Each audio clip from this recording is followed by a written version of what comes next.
All right, we're gonna give this another try. Last night, we watched at like 1 a.m. The Unbearable Weight of Massive Talent, and myself and some friends of mine who came to the movie shot like a 25-minute long review, and it was really funny, and it kind of went all over the place. And then I got it home, and I realized that the audio on it was just terrible. We couldn't pick up certain people and all that, so it's more reason why I have to stop shooting on my cell phone and start moving to doing stuff a little bit more professionally if we're gonna keep this thing growing. But I this is one of three movies: The Unbearable Weight of Massive Talent, the Nicolas Cage movie. I even entered it into the projector as the Nicolas Cage movie because that's what I figure everybody's gonna know it as. The Northman, which I'm watching tonight, and Doctor Strange are really the only three movies that I'm looking forward to this year. I still haven't had a chance to see everything everywhere all at once, but I'm excited to see that one. And everybody keeps asking me what my opinion is on it. I just need a day off to go to a theater because I didn't get it at mine. Luckily, I got Unbearable Weight and Kingsman Northman at my theater, so I was able to. I'm going to be able to do both of those. It's no secret Nicolas Cage, my favorite actor of all time. This movie is a really fun progression in Nic Cage owning the memification of Nic Cage. Because I watched this like 56-minute long video about Nic Cage as a meme and all that stuff, and you could tell that it got to him and it kind of hurt him for a while, but now he's kind of owned it, and I believe that like it's helping his career a lot. They talk about in this movie, he's like, it's my comeback, and they keep saying, well, I never really went anywhere, and he didn't. He never went anywhere. Hollywood wasn't giving him the chances that he had after like Ghost Rider 2, Spirit of Vengeance. So he was doing a lot to VOD stuff, and people always look down on that. But I've seen almost all of them, and even in the worst shit, he never phoned it in. I know he even said that in an interview. He never phoned it in. Even in like the remake of Left Behind, the Kirk Cameron Christian movie, the Nic Cage version was worse than the Kirk Cameron version somehow. But even Nic Cage is good in it. The dude never gives the same performance twice. He's not always fucking dialed up to 11 like people think. He can give these subtle, nuanced performances, and then he can go batshit crazy. He says that he's the California Klaus Kinski, and I agree with that 100%. He's always just been an actor who I've had such reverence for and enjoy his films so much. I remember as a little kid, my mom loved Moonstruck, the movie with him and Cher. And I remember watching that with her a lot, and then seeing Raising Arizona not too long after that, and then Vampire's Kiss. And I'm like, oh, that's the same guy, and he gives these wild performances, and he can embody all of these different roles. And I love this movie so much, The Unbearable Weight of Massive Talent, because it's a love letter to the breadth of his career. And yes, he comes off as as a snob at times, an acting snob, and as a and but also he has this reverence for film, the way he speaks. Pedro Pascal is in the movie with him, and they have these long scenes where they talk about their favorite movies, and they're talking about The Cabinet of Dr. Caligari and Face Off or Con Air or Paddington 2. There's a really funny scene where he talks about how he bawled his eyes out watching Paddington 2, and Nic Cage, the cinema, I was going to say cinema snob, that's another guy, this cinema, snob, yeah, whatever, fuck it, I don't care. I still watch his show. He doesn't talk to me anymore, but I still like his show. Um, he looks down on Paddington 2, and then they watch it and they fucking bawl their eyes out. Nic Cage in this movie, it starts out very cringy. He wants desperately to be accepted. And that's kind of the motif of this movie, is men who kind of have it all, but feel that they still have something that they need to prove. And that's hitting me recently of late. I've been talking to my therapist about that, about this desire to be hi Elvira. Okay, there she is. This desire to be loved and appreciated, and not taking into account the things that you have actually accomplished and the people who are in your life and all that. So a lot of that came through in this movie between Nic Cage and Pedro Pascal's character. Cage wants this role in this movie, and he gives this performance out in front of the Hollywood Hotel or wherever where they're at, and he's got mounting debts, and he's got an estranged wife and daughter who doesn't really. She thinks that he's trying to mold her into another version of him, talking about literature and classic film and all these things that he loves, but not really getting to know her better because he thinks that why don't you love these things? These things are so cool. And I feel the same way when I show people stuff. I'm like, isn't this awesome? And they just look at me like I'm fucking insane. There's a couple times during the movie while he's discussing film and acting theory and stuff that people who were in the movie with us or were watching the movie with us last night are just like, oh my God, it's you. Like the way you wax poetic about stuff. But it's hard when you love something so much to not have that fire in it, and that's what I liked so much about this is Nic Cage is in this movie as a caricature, but he's not a cartoon. At no point is like he buffoonish, even when they're taking acid in Spain and it's insane and they think that these guys are spying on them and they're making a run for it and they're forming this bromance, which is just so fucking great. All right, bye, Elvira. Yeah. I'm getting off topic. I really fucking love this movie, and I really hope people go see it, and I really hope people rediscover fucking Nic Cage. Like, even the more modern viewers, Pig is a masterpiece, and it was unfortunately marketed like a John Wick movie, so it turned a lot of people off. But it's not about that at all.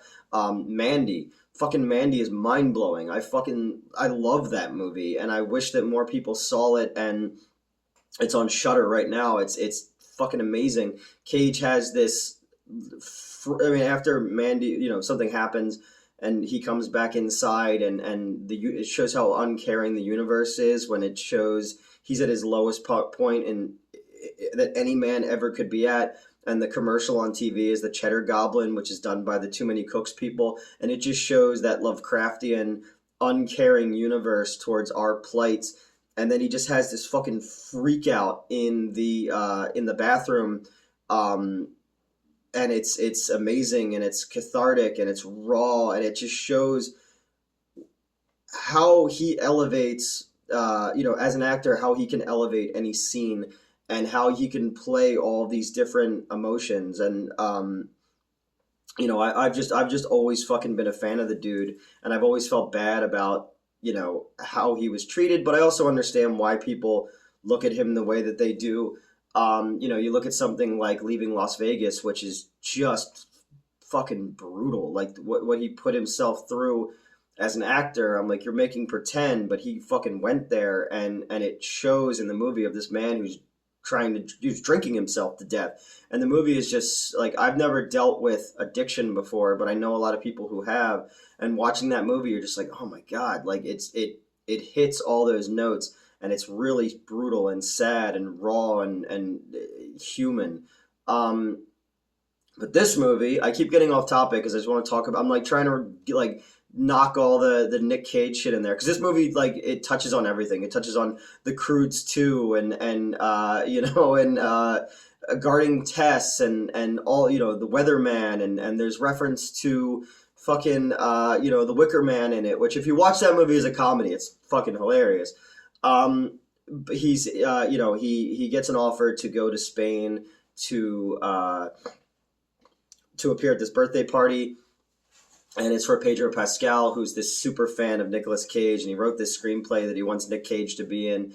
And once he gets there, the CIA kind of intercept Nic Cage, and they're like, Pedro Pascal's character is this gun runner who kidnapped the president of Spain's daughter, and we need you to be like a CIA operative to get us information. So as he and Pedro Pascal's relationship is forming, there's this rift in the middle where he's trying to figure out if this guy who's becoming his friend actually did these deplorable things, and it leads you down this fun, not a mystery, because the CIA aspect is definitely the weakest part of it, but it's just the interaction between Pascal and Cage is just so fucking charming and beautiful, and you believe the love in their eyes for each other. And it's like, Pedro Pascal has a shrine to Nic Cage, and you're led into this thing, and the CIA thinks that's where the girl is being kept, and it gets really serious, and Pedro Pascal's like, once we go through this door, nothing will ever be the same between us. And you're led to believe, like, oh shit, it's about to get real. And then he opens it up, and it's a Nic Cage shrine. It's all the posters and props, and there's a fucking Nic Cage wax figure with the two guns from Face Off, and they're doing acid together, and they're writing a script together, and it's just fun. And then the movie becomes, the script that they're writing. It starts out as two men who are having a adult friendship, and they love each other, and then you throw in, they're like, okay, now there's going to be a kidnapping plot as we explore that, and then they go, well, the third act needs to be a Hollywood blockbuster. Then the movie becomes a Hollywood blockbuster where there's shootouts and chase scenes and all this kind of stuff. And Pedro Pascal brings Nic Cage's wife and daughter to Spain, and you think he kidnapped them, but really he just wants Nic Cage to work through his emotions and his hang-ups with his wife and his daughter so that he can free himself up creatively to create this script. And it's great. I fucking loved it. I hope people check it out. And this time there's no audio problems. The Unbearable Weight of Massive Talent. It's fucking wonderful. I loved it. I did no service to the plot because I want people to go and see it for themselves. It's extremely funny. That's it. I'm a huge Nicolas Cage fan. I literally would give my left nut to work with him, and even with the VOD stuff that he did, he gave so many filmmakers a chance that wouldn't have had a chance. Stuff like Willy's Wonderland and all, like those filmmakers wouldn't have had a chance if Nic Cage didn't come on.